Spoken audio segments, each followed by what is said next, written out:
for Martin, and a big thank you to Tom Chaffin for that very high impact presentation, which has provided a lot of learnings for everybody here. And I found that the combination of that and a bit of coffee hopefully has energized everybody in the room to talk about this next subject. Earlier today we talked a little bit about the difficulties that people were facing in the supply chain, issues of diminished profitability, challenges over future direction. But the one thing we agreed on, and the one thing Tom said as well, is that if there's going to be a solution, it's going to be around marketing and branding, about creating demand for the underlying product. And this is especially important for a product that is sold on emotional value, because people don't need lab-grown diamonds for a functional purpose.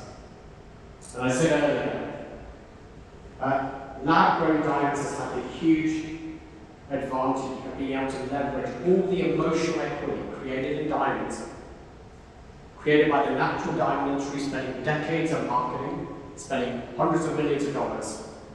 And lab-grown diamonds have been able to leverage all of that at no cost. And we've seen the impact that has had, especially in the US, where there's been very strong consumer uptake of lab-grown diamonds. But lab-grown has also fallen into some of the same traps that natural diamonds have. And the biggest one of these is underinvestment in marketing. To market, you need margin. There was a time before we were where we are today, where there were very handsome margins to be made. Did those margins get reinvested sufficiently in marketing and branding activities? And with lab-grown diamonds, you've got an additional challenge compared to natural, which it is harder for a lab-grown diamond to be the product hero in a piece of jewelry, because there's no limit to the amount of lab-grown diamonds there are, and there's a downward price evolution. So this sounds negative, but there are also upsides. And I can think of at least three of them. The first one is this, that a lack of marketing in the past is upside potential in the future, precisely because there hasn't been much marketing. Doing more marketing should unlock growth. The second upside is that at the moment we have only seen large-scale adoption of LGDs in the US market. There are other big consumer markets out there. That's a second big upside potential. And the third upside is to harness full creativity in jewelry design and the stone itself. And someone earlier made the point that goes along the following lines, which is, with lab-grown diamonds, you live in a world where manufacturing yield is not a factor. You can cut this stone into any shape you want, in any color you want, and this brings incredible creative potential. But instead what we see is that many jewelry designers, not all of them, but many jewelry designers, take the same jewelry design they used for natural diamonds, replace the natural diamonds with lab-grown equivalents, in the same piece of unbranded, sometimes uninspiring piece of jewelry. I recognize that there are a lot of difficulties around this, and the key question we're going to be asking ourselves is, how do we take a technology-driven product with falling cost curves and position it as an aspirational or as a luxury item? And here to discuss this, I would like to invite the following panelists on the stage. Amish, Shah, CEO and founder of ALTR Creative Diamonds in Chavez. Laura Chavez from Lark in London in the UK. Vandana Jagwani from Vandals in India. And Vishal Mehta, the CEO of Lumex. Welcome.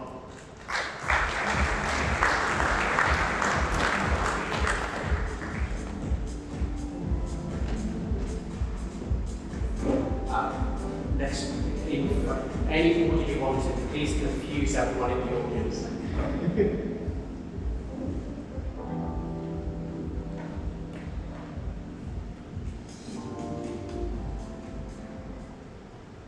Welcome, we're very excited to have these panelists who've all got a tremendous amount of experience on this topic, so it is very, very exciting.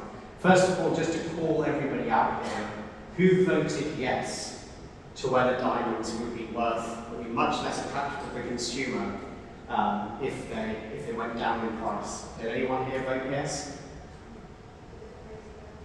Well, earlier today we had the poll about if lab-grown diamonds fall too much in price, do they still have consumer appeal? Did anyone vote yes to that here? All right, interesting. Okay, so we've got a split panel, 2 yeses, 2 noes. Amish, let's start with you. You've been one of the early pioneers, if you like, of trying to bring a brand to the LGD product. You've been doing that for a number of years. In that journey, what have you learned about the consumer? So, when we go back, I think when I look at the 2006, the very first time we bought lab-grown jewelry in the market in JCK, what I learned very clearly is that the trade, which the diamond industry by nature has never seen change. They don't like change, and that's why when we came to market in 2016, it was very clear that the approach needs to be educating the consumer that they have a choice, giving them authenticity and transparency, and also answering the problems or the skepticism they had in my business. So one thing was that very clearly, I know a lot of people see this as a diamond business, I see this as a technology business. Diamonds are the product. Actually, really speaking, when you think about it, diamonds are just a component. Jewelry is actually the product. During this journey of 7 years, the most important thing that we've seen is value creation is the most important thing, because diamonds are just a component. And over years, growing up as a 3rd generation, it was always about diamonds have value. The truth is, the only intrinsic value of diamonds have is emotions. Everything else is just price. So you need to create value. Thanks a lot, Amish, and there are going to be a lot of learnings to pick up as we go along. Vishal, we have seen, I want to bring you, and you've got a lot of experience as well in terms of selling lab-grown diamonds at various stages in the pipeline. So far, we've seen the biggest adoption of LGDs in the US. Why have LGDs succeeded in the US? Why has the consumer bought it? And especially why engagement wins? So if you look at the specifics of why LGD is popular, it's basically through giving the consumer a better value. Today, if you see the Thrive presentation, you can see that what people aspire is to bigger. We've heard it from Heather today, and she talks about the customer moving from a 1 carat to a 4 carat diamond as well. That's where the value proposition is of the lab-grown diamond, is in the ability to offer bigger, better, and that's what consumers in the US aspire to. And I think, Amish, just to come back to you for a moment then in the US, is so far you've seen the biggest adoption in engagement rings. Where do you see other products fitting in? In the earlier panel, we talked about widening the scope of where lab-grown diamonds could fit in. We talked about fashion, someone talked about shoes.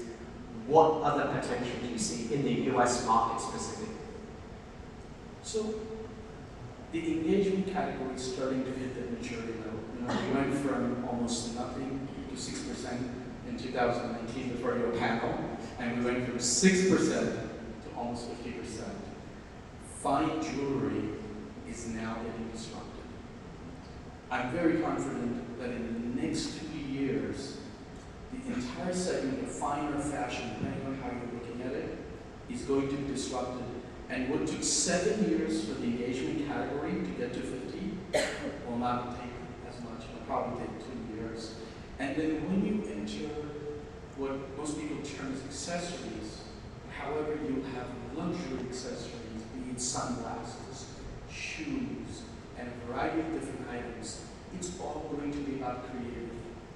Lab-grown diamonds open up the entire space and allow a designer not only to design jewelry, but to design diamonds. And that's the big option. And that's going to be a really interesting thing that we're going to be picking up on, which is where does creativity fit in? So hold those thoughts. Vandana and Laura, I want to bring you into this. Because you operate in non-US markets, Vandana, let's start with you. What has your experience been in LGD uptake? And you've got more of an India focus. How is the Indian consumer connected with LGDs? Other than the Indian consumer, the one thing I would like to add, the biggest challenge of lab-grown diamonds ever becoming luxury is the name they started with. Why did you name it that? Like, seriously? You can't be luxury. Secondly, the problem is we're discussing price. You cannot discuss price. The price falling or dropping is supposed to be trade secrets, not to be let out. So that's another challenge in marketing. Leave us the marketing so you can keep your margins. I would tell all the growers. So, and growers want to get into retail because they think we have margins, but we're spending them on marketing. Yeah. We're not keeping them. We have the same margins. But if everyone's integrating and getting hyper competitive, no one's going to do well. Yeah. In India, the problem is again like right now people are open. They're not, India follows us. Like whatever the US will do, they'll follow. So they are going to follow. That's not a thing. But yes, the problem is we're treating it like an investment, but we also cannot treat it like fashion. You cannot keep talking about the raw material. You have to build your brand. You cannot talk about the diamond so much. And marketing for the lab-grown industry has to be like just legitimizing it instead of too much information. We don't talk about the raw material. If you want to integrate into retail, you cannot talk about what you're making things out of so much and pricing. And Vandana, does that work in the Indian consumer context? For me, it did. So the problem is like it's nothing competitive against, it's just a comparison. Like what Chavez did 45 years ago, they don't even sell B2C and they control the pricing. But you can't use the same marketing tactic right now. After so many years, it doesn't work. Consumers have enough knowledge. So we're just following and piggybacking, and I don't think it's going to work. We can never become luxury till we're talking about price. And Laura, let's bring you in on this. You're based in the UK. How has the British consumer reacted? A lot of people in Britain are sort of being brought up in the UK. A lot of us feel that the Brits follow the Americans in a lot of consumer trends, but that's not always true. Yeah, well, I think it's a really good time to be doing this right now in the UK. I wasn't in the diamond industry at all in jewelry until 5-6 years ago when I started this. And we started with exclusively lab-grown diamonds, so I don't know any of the mining aspect of the whole industry really. So I think the last 6 years have really just been about educating the customer. You know, it's like showing them, yeah, this is a real diamond, you know, everyone knows that here. But I think now customers are aware of that, and they're just seeing them as the same thing. So it goes back to Vandana's point, where it's really about the brand that you create. And I think it's going to be hard to control prices, you know, everyone's going to do what they want to do, but it's important to think that, you know, just in every industry, you have different price points, different positioning of, you know, things that you sell. So you could be selling a, you know, cheap diamond piece. You could also be selling a super fine luxury piece, because it's not just the diamonds. Like you were saying, it takes craftsmanship, design. You know, you have to set diamonds. It's a lot of work. So I do think we're at a good place right now where we can offer that to customers. So I mean, I think what we're learning here is that there are a wide variety of different markets for LGDs, that it can be positioned as bridal, it can be positioned as fashion. We're clear that marketing and branding is the core job of the downstream players to move value along. We've only, like I said, seen significant uptake in the US so far. Vishal, I want to bring you in, and then I'm going to be asking audience members to comment on some other markets as well. But Vishal, do you see growth potential, I mean, here in the Middle East, but also in India, in China, in Japan, other consumer markets? What comes to mind for you? So in the 1970s, the natural diamond industry went through a strategic shift when we started polishing smaller diamonds. And most of the people over here built their businesses on the fact that India could produce smaller diamonds. And we were able to put it in watches that we were never able to do it before. We were able to use it in different jewelry that we never used it before. The democratization of diamonds is paramount to growing the industry, and I think that lab-grown will allow that to happen. I think that we should be able to put it in any product. We should be able to use it. We no longer have to consider this as the hero of the product, but as a component of a larger, more aspirational purchase that we do. And if that means, okay, we want to put it on shoes, which was mentioned earlier, or we want to put it in sunglasses, we should be able to do that because we're no longer constrained by the cost. I was actually one of the people who said no to your question of, is if the diamond's too cheap, does it cause a problem? At the end of the day, it doesn't, because you have wider use for it as well. That's what we have to figure out, is that we can't be hamstrung on just looking at it as an engagement ring or as bridal. It was the easiest thing to do and all of us enjoyed doing it. Now comes the harder part, is how do we create the industry going forward? What's our second way of creating desirability in life? I mean, I think that this has tremendous potential, and you raise issues about product hero and component pieces.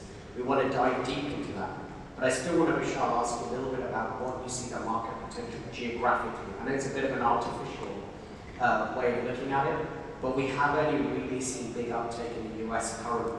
Will that change? No, I don't think so. I think that there's going to be a coexisting of both lateral and lab grown, and they're going to find their place. In the US, as we talk about the consumer, there's not as much an emphasis on investment value. So if there's not an emphasis on investment value and more about emotion and more about the marketing, yes, that's the easiest place to go. In more traditional markets, you're looking at investment value as a topic of conversation. Now, the topic of conversation doesn't mean that it's not going to work. It just means you're going to have a longer gestation period before consumers will start adopting it a lot more quickly. I think the proposition of lab-grown diamonds and the price where we are at today makes it compelling. And if it makes it compelling, we will see the uptick very quickly. And we can talk about retailers in the Middle East today that are successfully selling lab-grown diamonds. And you would consider that the Middle East, India are traditional markets where the investment value and no, you have to buy a fine diamond is important. We're seeing other panelists today breaking that myth. And I think the myth is that, do we see other markets adopting it? Yes, we will see it happen. It may take a longer period. It may take more addressing the key issues in each market to speak to that consumer. And I think that's the way we're looking. Just to kind of get in some audience perspectives here, is there a retailer in the Middle East that wants to comment on how they're seeing adoption and what their learnings are in this market? Then I'd also like to ask someone who's got a China focus as well. Maybe Mr. Liang, I will ask you to just reiterate where you think adoption is and where you think it will go. Let's start with the Middle East. Is there a view in the room? Someone would like to comment on this?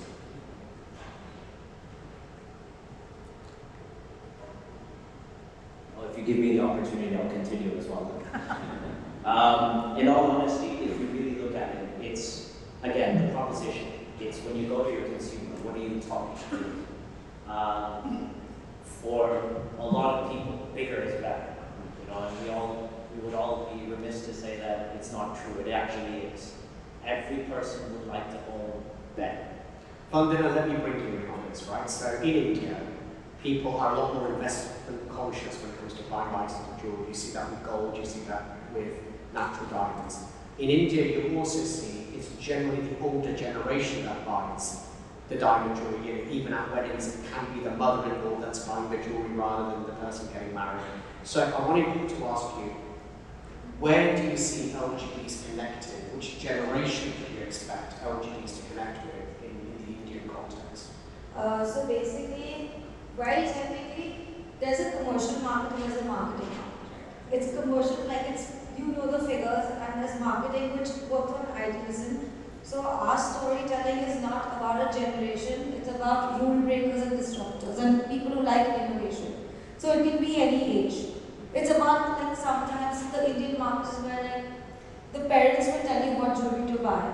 And most often, like, in terms of facts, during the wedding, which is the biggest market, the daughters will just buy whatever the parents say. But after they're married, when they buy themselves, then they use their brains.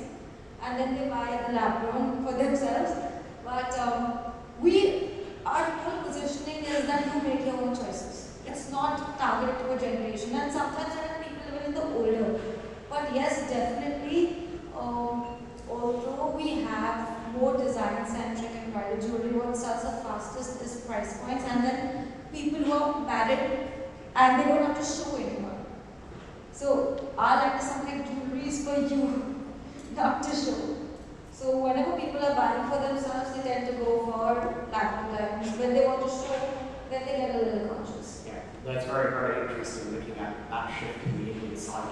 And Laura, coming back to you, have you found a generational focus in the UK? Yeah, definitely. I mean, I think the engagement ring market has grown a lot because it's those people that are aware of the diamonds now. A lot of diamonds are about, them diamonds. So I think those are the people that are coming into the diamond industry. They're buying the rings with those diamonds, and then it's those same people that when they want to make, another piece of jewelry, they will say, why would I even make a one diamond if I already have this? So I think it has a lot of growth, and we're at the right time because people, when you ask them when they're younger, they don't even care that it's lab grown. Mine, they really just, they know it's the same thing.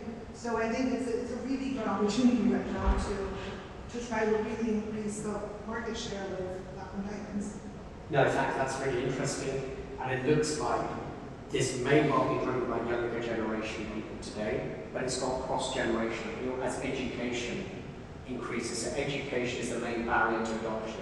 Once education takes place, you can move forward and it becomes more accessible. Let's change topics for a moment and talk about investment in marketing head on. We've all agreed that marketing branding needs to take place to some extent. Let's look at it historically first before we look at solutions. And Vishal, there were comfortable margins in growing and manufacturing lab grown at an earlier point before we got to where we were today. Some people feel that there's been an underinvestment in marketing on LGDs, that LGDs have relied too much on natural diamond marketing. Do you share the same view? 100%. I think in the infancy, what we did was we utilized what was our easiest possible route to market. And our easiest possible route to market is an engagement. That is the single easiest item to sell. It is the single easiest item to design. It is, so what ends up happening is if we want to survive, what we do the easiest thing possible. Now coming forward, we're 50% of the engagement ring market. It's a little bit harder. So I think what we now have to start to do, and we have other panelists over here who have spent the time marketing as well. I think that's where the second round has to happen, is how do we create desire outside of the engagement ring? How do we continue to grow this category? And that comes with proper marketing. And Laura, I think that's an interesting point. You've never worked in any mined or natural diamond sector. You've only worked in the lab-grown area. Do you feel that you've benefited from natural diamond marketing in your own business? Well, I would say yes, because otherwise people wouldn't value a diamond as such. You grew up knowing a diamond is this amazing rock and it's going to last you forever. So when you get to grow it and you get to sell it in your jewelry, you take the positive aspects of it. You have all the diamonds, they're great, but then you have all this extra positive stuff as a lab-grown diamond person. So definitely. And Vandana, coming back to you, and then I'm going to bring in Amish for a moment here as well, which is, do you now think, as Vishal said, that it's time for lab-grown to develop their own independent marketing angles? Honestly, or do you see a continued codependence? Honestly, it's really tough to define marketing now because everyone is still speaking like a grower about the industry and not about building a brand. Till you keep speaking about lab-grown diamonds and the price, like obviously the easiest thing, they latched on to price. It cannot be luxury if the consumer knows the cost of your raw material. And the added value, I'm sorry, you said something about doing sunglasses and how you can use lab-grown everywhere. But the point is, why are we talking about that? Just build a brand and add a product line.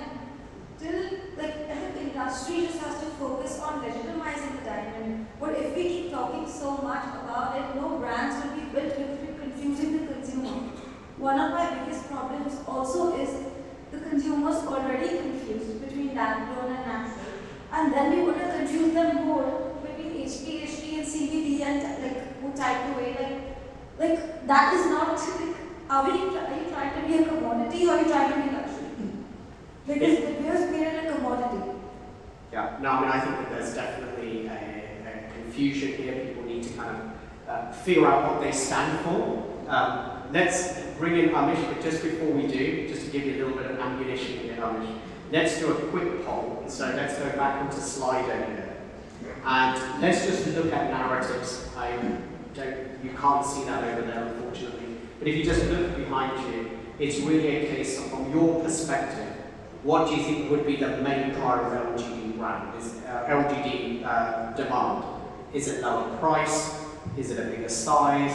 Is it sustainability? Is it design? Is it branding? You know, what is your, just if we get a gauge of how people in the room are thinking on this question, if we can all jump in and try to rank these. So go from rank 1, the most important, to 5, least important. I hope you did the right way around. So most important to least important.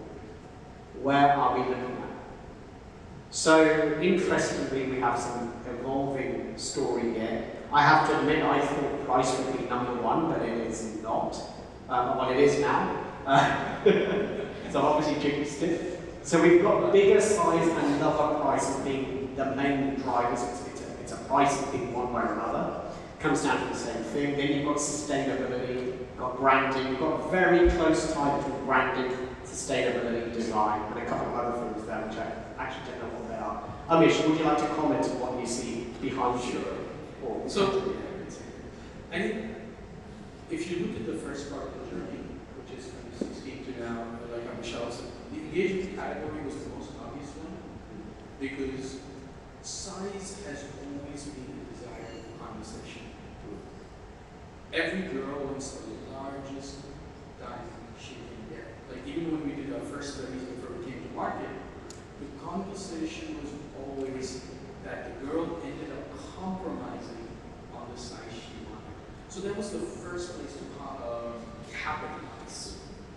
However, what's very interesting is when we talk about price, this is also why we are where we are.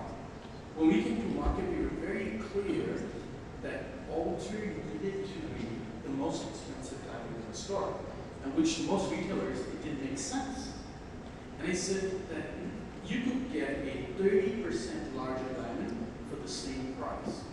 But if you train the salespeople and market it and put a clear narrative that you can get a 50% larger diamond by spending only 20% more, you'd be surprised what it did. With statistical data between 2016 and 2019, we proved it that when the consumers offered more than what they expect, the consumer spends more than what you expect. Just a quick question there. I wish to back to stay with you for a moment. A lot of people in the natural diamond industry, which I'm a part, believe that gift of love would be a tough barrier for lab-grown diamonds to crack. It was where the marketing had been the strongest for natural diamonds. Do you think in retrospect, what natural diamonds did in terms of focusing on gift of love as the key diamond tailor, do you feel in retrospect that helped you with what you're doing? Absolutely. It's like if there were no fossil fuel cars, then would electric have to have a new composition? No, it's evolution. I think the one thing you have to think about it, yes, the earth mine diamond category did an amazing job creating a story. They did excellent storytelling, but with evolution and innovation, this is changing. The whole conversation, you know what, people talk about black gold as a disruption. But disruption is not destruction. It's a form of innovation in ways people haven't imagined. As technology evolves, it was very clear and simple. Do we really need to mine diamonds now? Probably not. Just to pause there for a moment, Vandana, I want to bring you in. You've got celebrities wearing lab-grown diamonds, if I understand some of the social media that's been put out. Why are celebrities wearing LGDs? What was the trigger that got them over the line? Because they don't care. They don't care, they just look at the design. That's why they go to the design, that's where we add value. That's why I don't talk about diamonds. I'm not a grower, I'm a designer and I'm a jeweler. And for me, it doesn't matter if the diamond is natural lab grown, and the celebrity who's wearing it, for them it doesn't matter if it's natural lab grown. They don't care, they don't ask. Laura, can I ask you to comment on the results you've seen as well? And what Same your thing, it's experience? about design. If you like it, they wear it, that's it. I mean, exactly the same thing. So Vishal, then back to you. So, knowing that you voted no, that if lab-grown diamond prices fall too far, you said it would not impact consumer desirability and impact. But we've seen here that a lot of people feel that price and size, which is in some ways a proxy for price too, is a big part of the consumer story. Do you think that just simply needs to change? And as an industry, LGDs have to move forward or in a different direction? What's your reaction to that? We're using the same mindset that we used from the natural diamond industry or wine diamond industry that we're using in the background. They're two separate ways in which they are synthesized. Okay? I remember once being compared to when I had my natural diamond hat as being a car dealer. And a car dealer, all he has to do is to sell the product and to get it done. And all the marketing would be done from the brand itself. And what we have to realize is with lab-grown diamonds, we are now the brand. We do need to advertise. We do need to build design. If you look at luxury brands, they usually spend between 30 to 40% of their top line on marketing. They can do it because their cost of component is low enough where they actually have the ability to do so. So, from my perspective, the lower the price, the more advertising budget that I have in order to create desire. That's sort of the mental shift that I'm taking at this point when it comes to that. Yeah. No, and I think that a couple of people have talked about how lab-grown diamonds are not a product hero, they're part of the design jewelry. Again, Laura, can I ask you to comment on that? Do you feel that lab-grown diamonds are not a product hero? That it's really going to come down to design in the end? And I think that the answers that we're getting here have implications for everybody in the room. So it's going to be very important to take stock of this because there's a shift of direction coming. Well, I think we need to realize, and I guess ourselves know that we are still working with diamonds. You know, I don't really think there should be a differentiation. I mean, right now we're forced to stay lab-grown diamonds. Hopefully that's going to change. But you know, it's like we're still working with diamonds, and we still have the same quality, same everything about diamonds. So I think it'll come to a point where you're just having diamonds, and you have it in different jewelry, you have it in different accessories, whatever you want to do. And I think that's important for us to realize, and that's how the industry is going to grow. And when it comes to marketing, I think we should market it as, guidelines say lab-grown diamonds, that sort of thing. But we should say, beautiful, fine jewelry with lab-grown diamond. And so you can say whatever you're creating, but I do think it's about what we're creating as a product, as a brand, selling that because we're selling the brand, the final product.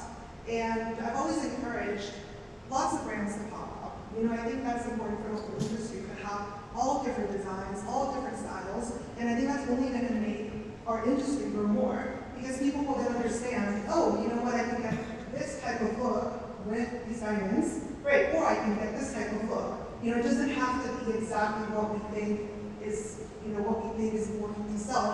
I think that's important for the industry. I think, Vandana, you've been very vocal in this panel already about brands. Okay, now, we're even seeing in other sectors, brands are taking more and more market share from the unbranded sector. In some ways, actually, the majority of natural diamonds weren't sold in brands, so there's a shift, right? Especially as there's quite a lot of stakeholder overlap between natural and lab-grown. Can you just unpick this for people in the audience, because this is potentially a new direction? What does a brand mean? And also, how central, sorry, I'm asking you two questions. How central is the concept of brand and diamond interrelated? It's a funny story actually. So just a couple of days ago, I was speaking with some dwellers, and I showed you the text. It was really funny and related to this.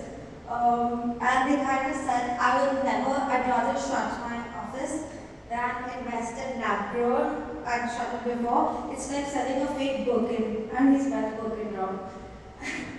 And I was like, what are you talking about? You're comparing lab grown diamonds to a product.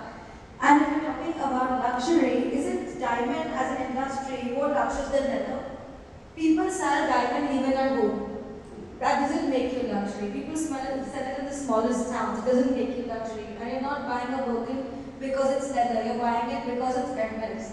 So that is the difference between diamond and product and brand. Because if you just go on the raw material, everyone is luxury. In India, there's a jeweler in every house. Is everyone luxury? Is everyone a brand?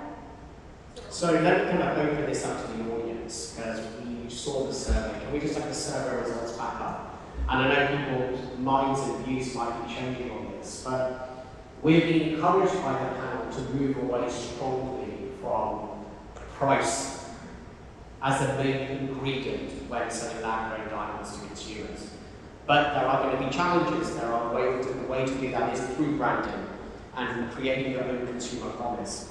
Does someone want to talk about either the difficulties of doing that for the lab-grown diamond business, or why they think that this is actually just a natural evolution? So either side, it's difficult or it's the only way to go.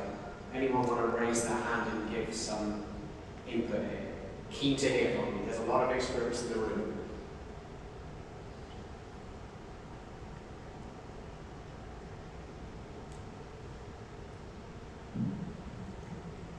Hello. Yeah, I totally agree that the differentiation has to come from the design. The issue that we face as retailers is we are tapping into a niche that is probably buying diamonds for the first time. They are starting to build the jewelry collection. So when you start building your collection, you usually start by the classics. You don't want to go too original in the design. What you want is your stud earrings, your solitaire, your this, your that. And because it's a design that you find everywhere, it makes the price comparison very easy. So that's the challenge we face. It's an interesting view. It's to kind of find the easiest entry point for the consumer, something they're familiar with, and then it ends up being about price and value at that consumer level. So it's an interesting point. Does anyone else want to comment on this? Challenges with brands? And please just remember to introduce yourself when you make a comment, so everybody gets to know each other a little bit. Yeah, hi, this is Vandana from Fine Diamonds, and there's a perfect example of Swarovski, actually. The way they branded themselves, not being a diamond at all, and the levels they've reached in last 30 or 40 years is amazing. So technically, I agree to Vandana that there's a brand value, a design to it, and thought process, and the consumer they targeted. Then Swarovski is one of the most successful brands in the world. And Pandora right now is again evaluating that as well. So the Pandora itself is an amazing brand. They have completely diverted themselves to lab-grown diamonds. They've opened again an amazing store in New York, and they're opening more outlets. So it is very important what your consumer is, what you want to sell. We're doing lab-grown since 2017, and we come across various markets, and US is one of them. But I think there is opportunity for a lot of other countries, where you can target design. Again, India is the centric point for manufacturing diamonds. In fact, jewelry as well, and I emphasize on jewelry as well. So, we have past, companies like Swarovski and currently Pandora who has proved, and being a valuable product as well. They're not just expensive, ticket items. So very, very interesting. Thank you very much for that. You touched on a number of points there, but it's good to get that Pandora. It's good to get the Swarovski case studies in. The one thing I would say is that there are not 5 others along the line of Swarovski and Pandora. So I think what we ought to also maybe talk about is is there an opportunity for brands to generate scale in the LGBT sector? Let's get one more audience view on this. Hi, this is Pooja Sheth from Limelight.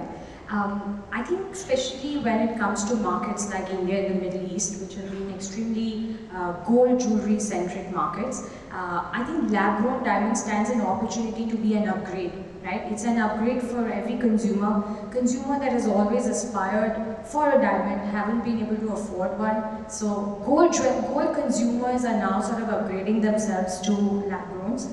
And consumers who were already purchasing diamonds are now, sort of upgrading themselves to a larger stones, within the same price points. So definitely the proposition of bigger size is, one of the key factors that is sort of, it's becoming more like an upgrade for everybody.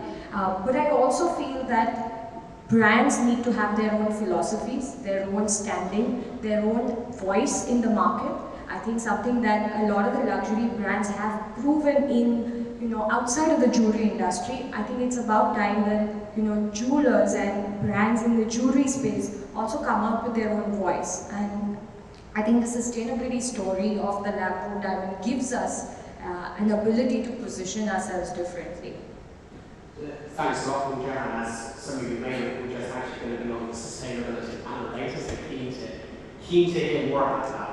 What I do hear, though, is that there are, in what Pooja is saying, there is still a comparative method. We have gold, this is better. Or we have natural diamonds, this is cheaper.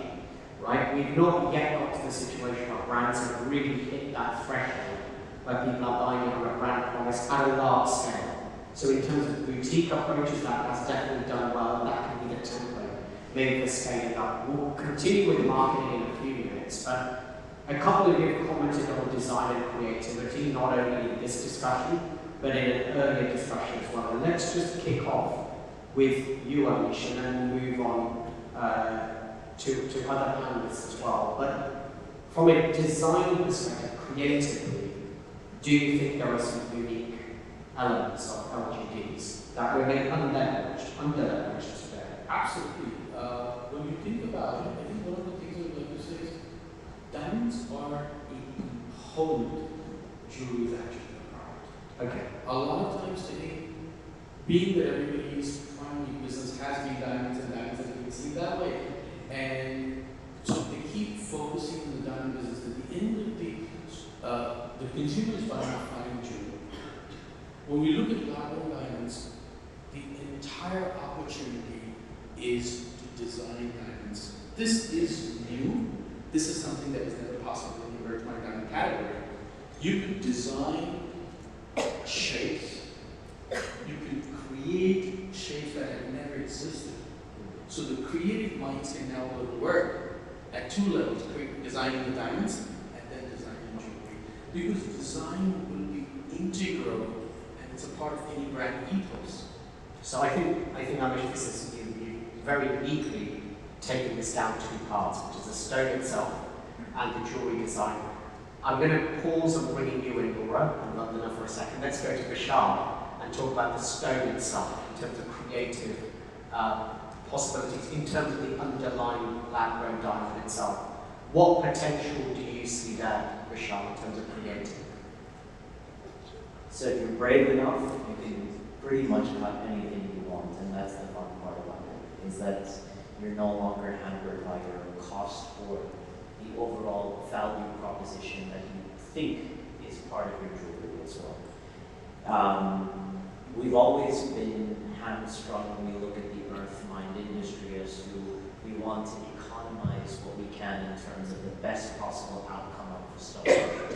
Over here it is not about the best possible value or outcome, it's what you can produce. The creativity is just available to anybody who wants to put their minds on it. And actually, I'm going to bring in Bernard actually from the audience if he's here, just to kind of give a view. Do you feel, Bernard, as automation kicks in a bit more, that there is more and more creative potential, and how far do you feel it can go?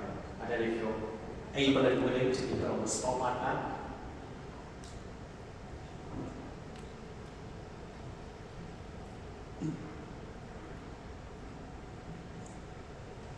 Yes, absolutely. Yeah, thank you for giving me the opportunity. So yeah, absolutely. I think for lab-grown diamonds, it's even more important that automation will be used now for the manufacture. And I'm really surprised that I see only on the 5th position in regard to the priority, sustainability. And sorry to say, Anish, but maybe I'm the best polluter here. And I want to stand up for the cutter polishers in India who pay partially the bill. We talk about prices here, prices of growing diamonds. So we talk about efficiency of the growers. But we forget totally the midstream, the people, in between, the people you see here on the podium, the upstream and the downstream.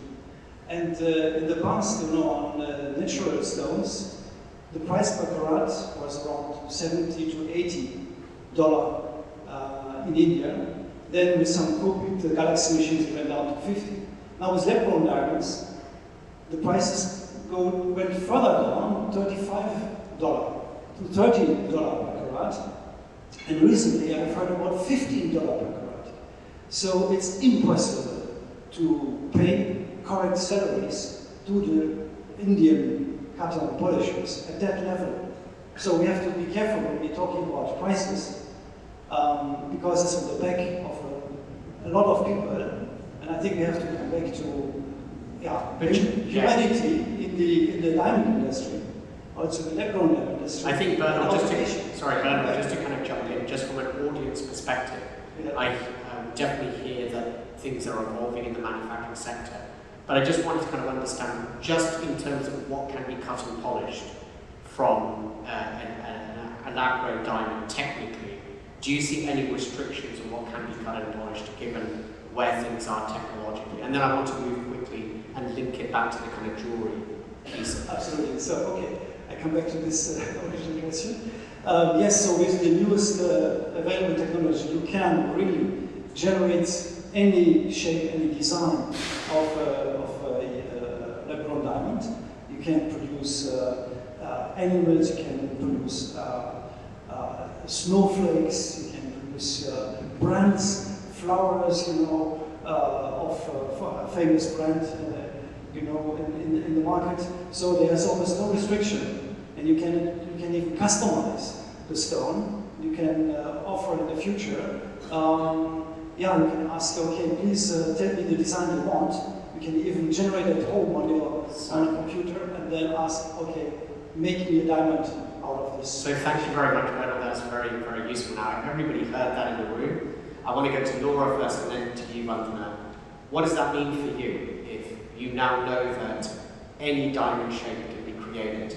Well, I think it's great, and we see it with our customers. I wasn't I was in the mining industry before, so to me it was really normal to ask suppliers, do you have this stone, this shape, whatever, and they'd be like, no, but I can cut it to you. And that to me was like, great. So you tell the customers that, and they love that. And that's the unique thing that we can actually do. And it's just normal, and I think more and more people will just want that and understand that's a thing they can do and just demand it. And Vandana, I'm sorry you were keen to comment on this as well. Agreeing with Laura, actually, I thought the whole point is we decided that lab-grown and natural are exactly the same. So why would there be more creativity in lab-grown than in natural? And I designed for both. And it's exactly the same. And like she said, yes, like gemstones, like special cuts have been there in natural forever. It's maybe the accessibility. In fact, ALTR has designed for me a special cut for myself.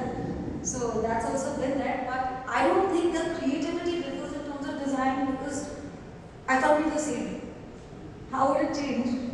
Yeah. No, I just kind of commented on the idea that if you can get any diamond shape cut, and we know in any quantity you want as well, surely that would have some kind of implication into the jewelry design possibilities it creates for a designer. Amish, you look like you want to comment on this. Diamond-shaped designs, it's not only about special cut or one part. What it's going to allow is to expand your mind in terms of creativity. I think right now we're very restricted, you know, as an industry, it's like you look at this engagement business and then there's a certain amount of fashion business, that lab-grown diamonds is opening up a very wide space in terms of being creatively able to design jewelry or other products and being able, using technology today, to create shapes that most people have never thought of. And you've talked, if I read what I see online correctly, or some of the earlier conversations we've had, you've also been bringing AI into the picture as well. Where does that fit in to design? I'm happy you brought that up. We actually have right now, in my brother's team, we're trying to put curved diamonds. I mean, if you think about my diamond category, I don't think I know anybody who's ever heard a diamond that's actually curved, and it's brilliant. So the ability to use AI because AI is really, it's expansion of the human mind. It's being able to collectively put information together to see what we can create and fire in terms of the speed and everything. But using AI today at the level of diamond design is going to change a lot of this, because we're working on absolutely unusual shapes and then further designing jewelry, because this was almost impossible. I don't think that it would have been possible because it's cost prohibitive. And lab grown, because I think a lot of conversation is always about, when we're talking about pricing the previous panel and such. I think the cost component of lab is actually a very strong advantage because it allows creativity beyond imagination. What I was going to say is there a retailer in the room who would like to comment on just this interplay of creative potential that they now see possible? Do they feel that there's just a lot more? And then what I didn't want to do is tie that back to what that means for growers and manufacturers for diamonds before we then go on to the last topic about marketing more broadly. So any retailer that would like to talk about how this conversation is changing the way they think about jewelry design, knowing that any diamond shape can be cut. And I want to raise that hand on this. Okay, please jump in. Thanks, Anish. So I'm Toby. I'm going to speak on behalf of Ray, our brand. To the point that Vandana made, where we're substituting just natural for lab grown. I think one of the key things is lab grown brings size, which lets us be entirely innovative. We don't just need to start thinking about special cuts. We can start thinking about the jewelry itself. The entire ring can be made out of diamond. We can make symbols, designs, brands, which you just can't find in the natural world. So I think that innovation plays beyond the traditional round brilliant or modified round brilliant into functional, structural pieces of jewelry which can be worn. Held chains, anything can be made out of diamond, and that's the sort of innovation and creativity that we need to embrace. Thank you very much, that's fantastic. And Laura and Vandana, from a supplier point of view, is there anything else that you need from them, whether it's origin or creative collaboration, that would make you a supplier of lab-grown diamonds to you more valuable? Like, what are the aspects that a supplier to you would make them appealing? Well, I just think just offering what I need, basically. I mean, giving me the best price points, the cuts that I need, just keeping the quality how it is. I seem to be doing okay with that, so I think it's just a matter of being able to keep up with the demand as this grows. Great. Vandana, have you got anything to add? In terms of supplier same, because I design myself, so design is symbiotic. Sometimes you get like a good stone and you design around it, but majority of the time we source based on our designs. It's quite symbiotic, but it works more in gemstones where we design around it, not diamonds. I want to kind of ask a couple of questions, changing topic, on this idea of a wider scope of marketing. Vishal, I'm going to be bringing you in soon as well. We've talked almost the feeling that some of us might be getting when we listen to what's been going on, is the idea that the retailers and the designers, they're the guys that need to do the marketing and the branding. They're the people that need to get on with it and the growers and the manufacturers need to be able to supply into their vision for the consumer proposition. And actually that's the way a lot of industries work. It's not the way the natural diamond industries worked historically, so there is a difference. Okay, so Laura and Vandana starting, well, let me start with you, Laura. Who do you think in the industry should be doing marketing and branding? Do you think it's retailers alone, or do you think there are other industry stakeholders that also need to be involved in marketing and promotion? Well, I think it's the people that are in direct contact with the consumers, and that's generally the retailers, the brands. And as a small brand, I think, going back to design, the way to get through marketing things, which is what you have to think of, is you have to come up with unique designs. I remember when, I think it was Simon Company built the ring out of all diamonds. That was great marketing, right? So it's those things that, well, I guess that was from a grower perspective, so they could do stuff like that too, which, goes back to saying, wow, lab-grown diamonds can do all these innovative things that we as a brand can't do. But we can do it from the jewelry design side, from the getting celebrities to wear us. So that, I think it is a double thing, I guess, and as long as you reach the final consumer. Okay, very interesting. Vishal, can I bring you in? Do you think it's feasible for growers to do some marketing and create some demand, consumer demand, through wherever they are sitting in the supply chain? So I sit on the other end of the supply chain, and you're asking the chief operating officer to be a chief marketing officer. And the truth is that when you are a chief operating officer, what do you look at? You look at cost efficiency, you look at everything about how to create better value. As a chief marketing officer, what are you looking at? You're looking at creating desirability. You're creating more than just, is it worth the component? You're creating more than that. The truth is that brands themselves have to create desire.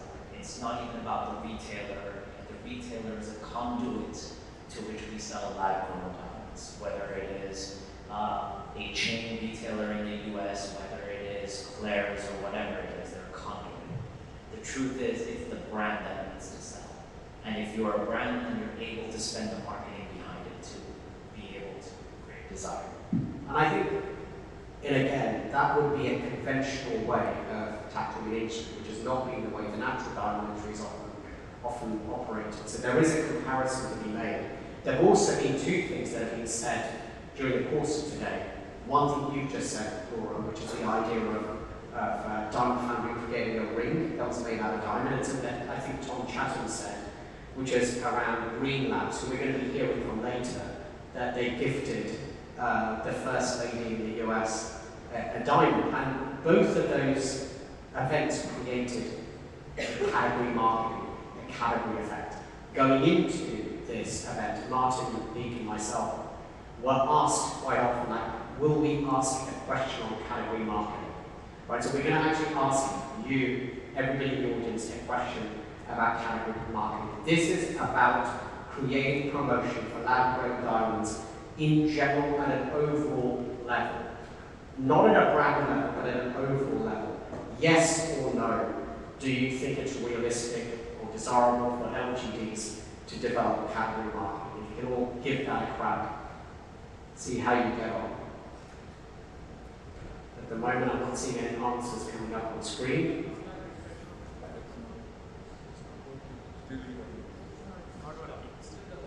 It's not working? Okay, we can try again. Okay, it's still the same problem. Can you raise your up? We've got it. Okay, yes. Okay, brilliant.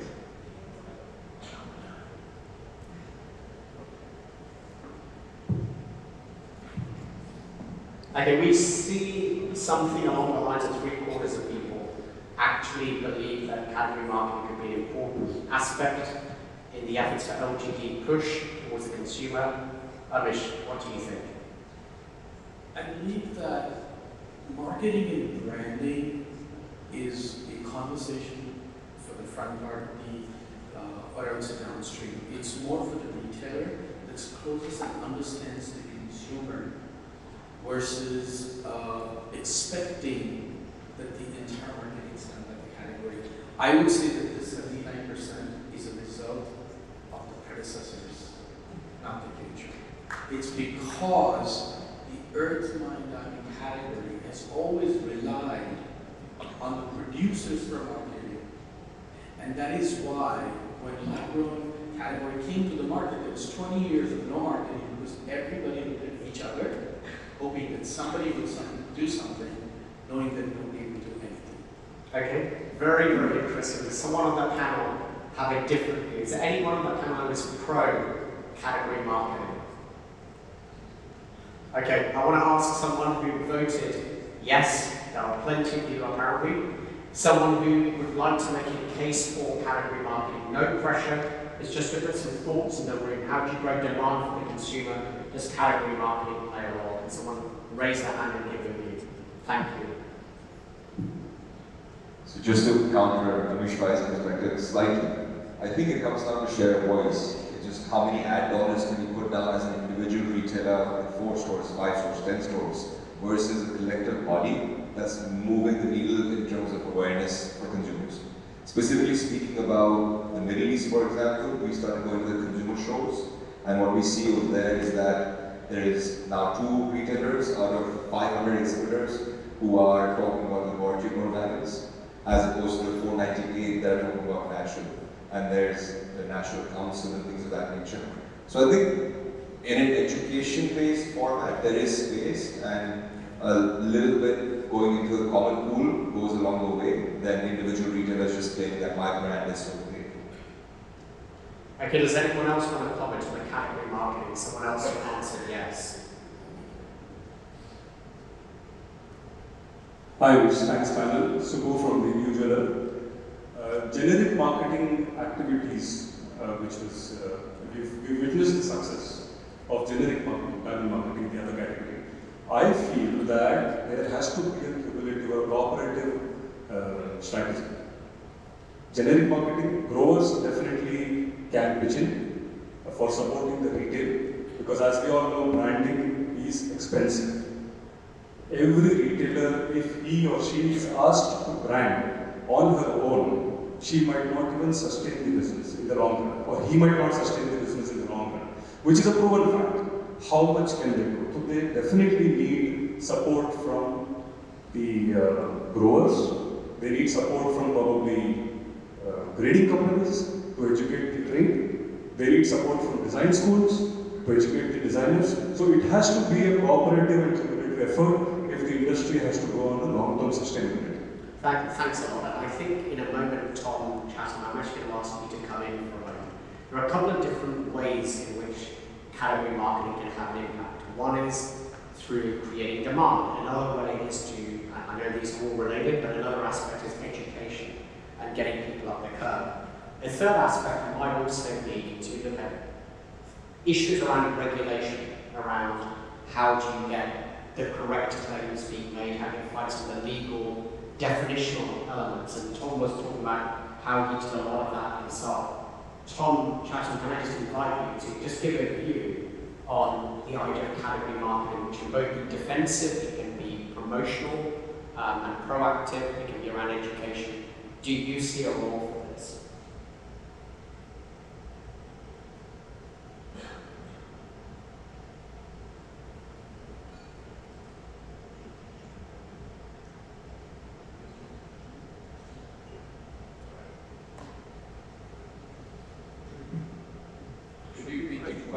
So Tom, just looking at the experience that you shared with all of us, do you see a role for category marketing? Now this could be either a defensive aspect in terms of talking about regulations and definitions with the relevant authorities.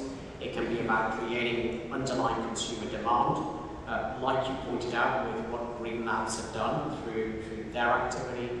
Could it be around education? Just a view from another industry with a person of experience.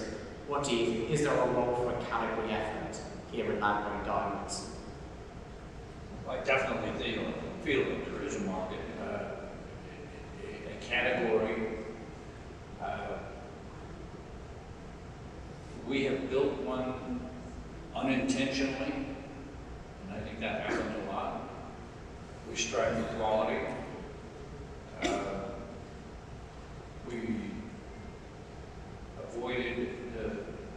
confrontations with competitors. Let them do what they want to do. We do what we do. And it's just it comes from a personal philosophy, I think. I mean, we've now recognized that we're pretty good at it, and our cutting is better. And we're trying to do things that natural won't do. They could, but they won't. And we make a point of that.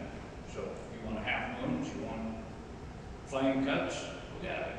Sure, it costs us yield, but give me a product that we can't get somewhere else. So it's developing niches that I think is going to be really important for this category.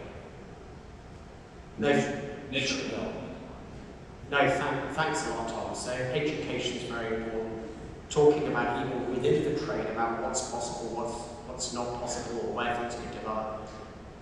Thank you very much, Tom. Vishal, a question for you, which is that obviously a very large number of people in the audience have voted for category marketing. Even, and someone suggested that growers should get in on the action. Even if people wanted to, do you think this is actually achievable? Do you think this collaboration is actually possible? Sorry. It boils down to economics and how much people are willing to put into it. At the end of the day, all of us have different business models and different ways in which we want to spend money. Now, there might be an individual who will say, okay, I have my business and I want to be able to spend money just on my branding alone. And there's someone that says, okay, no, I want to build a market and I want to be able to spend there. The hardest part is getting that mindset to understand that, okay, we need to, if we want to work together and do category marketing, that we all need to spend collectively, and there may be people that may not do it, that may not spend the money and be part of that category building and just ride the coattails of it. And if they do, then we have to be okay with it as the people who do category marketing as well. So it's a matter of economics. It's harder in principle. It's easier when you are maybe the lion's share of a specific category. It is a quick word from you, Amish. I'm going to ask Vandana and Laura to give any last words from the consumer. We're going to get 2 quick comments from the audience. We're going to break at that point. So, Amish, over to you first. So one part I do want to add to Vishal's point. We need to understand, if you look at this last 7 years, the industry went from 0 to $12 billion. The growers are in a race of a transactional business. Most people have little to no interest in building the category. This is the fact. The very few of us who are dedicated to building value are the ones that have consistently invested. At this point of time, the category has crossed that line to actually ask everybody to get together and do it because the economics are already important. So expecting that is what I see. Yes. Okay, very interesting, very insightful. Laura, Laura, you first. Any comments so far, especially when you see? Yeah, I saw that and I thought that would be great. I mean, that means I have to spend less. But is it realistic? I don't think so. I mean, that was my thoughts. Great. Vandana? I actually agree with Amish also. Like, I don't think it's realistic because everyone's, no one is aligned in what they want. Like, if I promote my jewelry, growers are not going to support me. And if they promote diamond, it's not promoting my design. And we've really passed that. The third, like, Chavez took one for the team. But here, I think only IJ has taken one for the team by legitimizing us. So I think what's also suggested, like the education third-party people can help us the most because in our value chain, we are all adding different values or getting very competitive. So, yeah. Thank you very much. I think I just want to ask if anyone in the audience has something that they want to share about this category marketing question before we wrap up.